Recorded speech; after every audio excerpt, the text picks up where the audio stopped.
Fala, professor Carlito, só de boa, tô aqui pra falar sobre basicamente uma filosofia, sobre o que eu consigo pensar de maneira filosófica sobre a obra A Gente Combinamos de Não Morrer, que é a obra da Conceição de Evaristo. Ela é uma obra que basicamente, pra mim, retrata pura dor e angústia. Então é uma obra que eu consigo falar assim de um ponto de vista mais, como é que eu posso falar? Mais filosófico, certo? Eu escrevi fragmentos de texto aqui e eu vou primeiro ler eles e depois eu vou falar sobre eles, né? Sobre o que eu penso, sobre como eu posso falar de maneira filosófica sobre eles, certo? Bom, a gente combinamos de não morrer mostra que, para muitas pessoas da favela, viver já é um ato de resistência.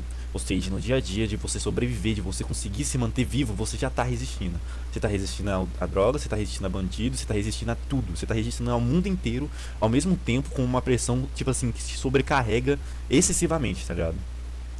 Ah, e mostra também que é um ato de resistência. E o título parece ter um erro de português, mas esse erro, entre aspas, é proposital, já que ele representa a voz do povo, linguagem das periferias, que muitas vezes é julgada pela sociedade, mas carrega identidade, cultura e história. Exatamente. Bom, você tem alguma coisa que você acha que é errada, que é uma linguagem que não é formal, você acha errado que é uma cultura que você não acha que é a sua. Só que querendo ou não, essa maneira das pessoas viverem, se comunicarem, é uma forma de resistência e é algo que é daquelas pessoas. Ou seja, as pessoas têm um jeitinho de falar no Rio de Janeiro como Xburg, tipo assim, puxa muito X e coisa do tipo.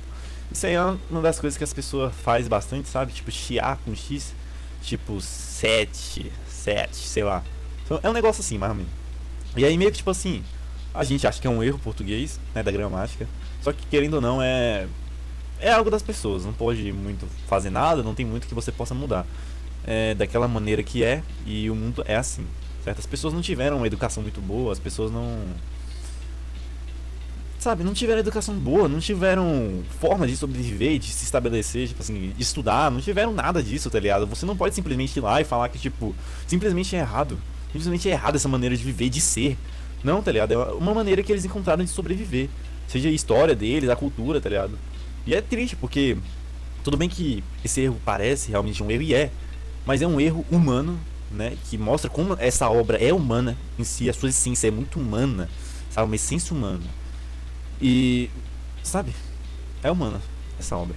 Vamos pro próximo fragmento. Filosoficamente, a obra faz refletir que existir é desafiar um sistema que muitas vezes espera que essas pessoas desistam ou desapareçam.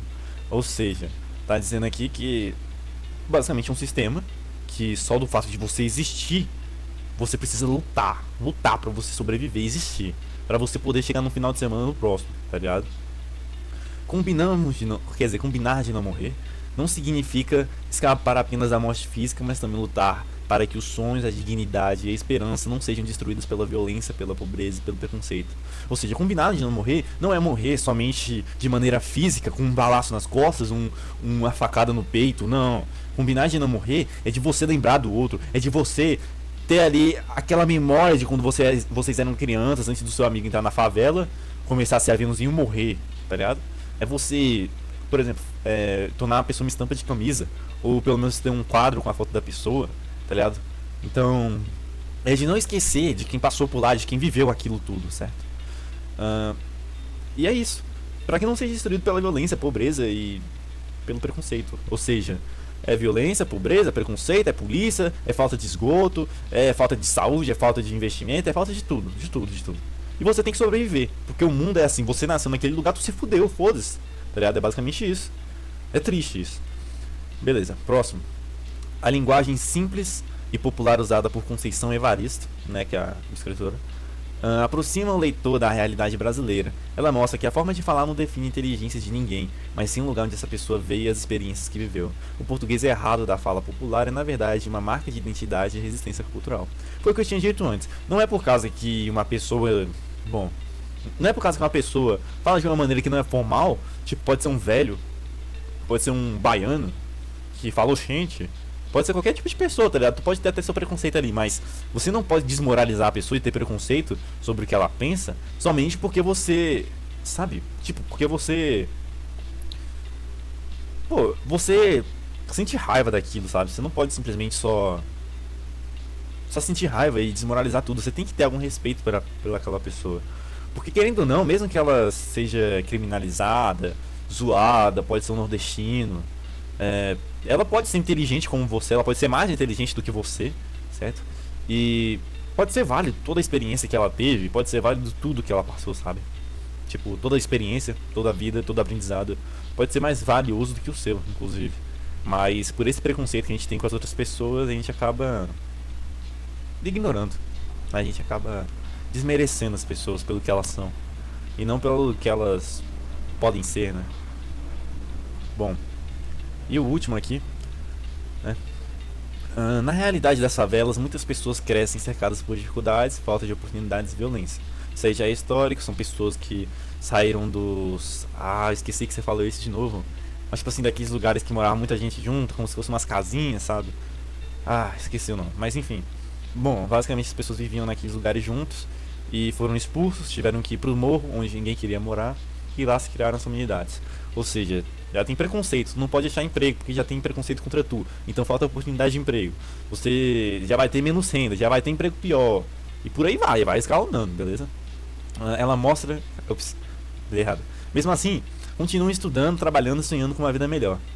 Basicamente é isso. Todo mundo quer viver o melhor, todo mundo quer buscar ser alguma coisa maior, né? As pessoas querem vencer na vida e saírem geralmente da favela, certo? Nesse sentido, o combinado de não morrer simboliza a decisão coletiva de continuar vivendo e lutando, mesmo quando o mundo parece dizer ao contrário. Ou seja, você combinar de não morrer, basicamente é você na sua comunidade tentando buscar sobreviver e ser lembrado. E, porra, tu pode entrar pro crime, tu pode fazer qualquer coisa, mas querendo ou não, mano, as pessoas só querem, tá ligado? As pessoas só querem viver e ser feliz, as pessoas querem dignidade. Mano, é triste você sentir que a sua vida é insignificante, não tem valor pro Estado, não tem valor pras pessoas, e você é simplesmente uma massa de manobra. Você é simplesmente uma pessoa que vai ser usada. E você vai estar ali naquela zona de morte, você vai morrer ali. Tu nasceu, tu não tem comida em casa, tu não tem estudo, tu não tem porra nenhuma. Tu vai viver naquela desgraça e vai morrer. É basicamente isso. E é isso desde muito tempo. E isso é triste, porque agora entrando em filosofia mesmo, isso geralmente, velho, basicamente como se fosse tipo assim, primeiramente o preconceito. O preconceito é como se fosse o medo do próximo, tipo, o medo do diferente. Ou seja, cara, você tem medo de tipo, uma pessoa ser diferente ali, você tem medo de... Como é que eu posso dizer? Você tem medo daquela pessoa que você julga ser inferior se tornar uma pessoa melhor e maior do que você. Mas, cara, isso não deveria existir, simplesmente. Isso aí deveria ser mérito de cada pessoa, mas não existe esse mérito. Essa sociedade, basicamente, que é a sociedade do sonho americano, de que o esforço vai te recompensar. E se você não é milionário com 14 anos, igual aquele garoto do YouTube, ou se você não ganhou na loteria, igual aquela pessoa lá da Espanha, e ela ganhou com 2 meses de idade, ela soletrou 2 letras e os pais ganharam 1 quadrilhão de reais. Nossa, se você não fez isso, é falta do seu mérito. Você que não está se esforçando direito. Basicamente isso. E é isso. Será que é falta de esforço? Será que é falta de você querer vencer? Não, é um sistema muito bem pensado, cara, de você não conseguir nada. Você não consegue emprego, você não consegue nada. É um sistema muito bem pensado, realmente. E dói, é triste. Bom, não tenho muito o que falar, é simplesmente uma obra muito pesada se você for parar pra ter empatia com cada personagem. E você vai ter empatia, porque tem personagens que retratam o dia a dia sobre como você vive, sobre, sabe, a sua história. Tem personagens que retratam isso. Por exemplo, aquela irmã da Bica.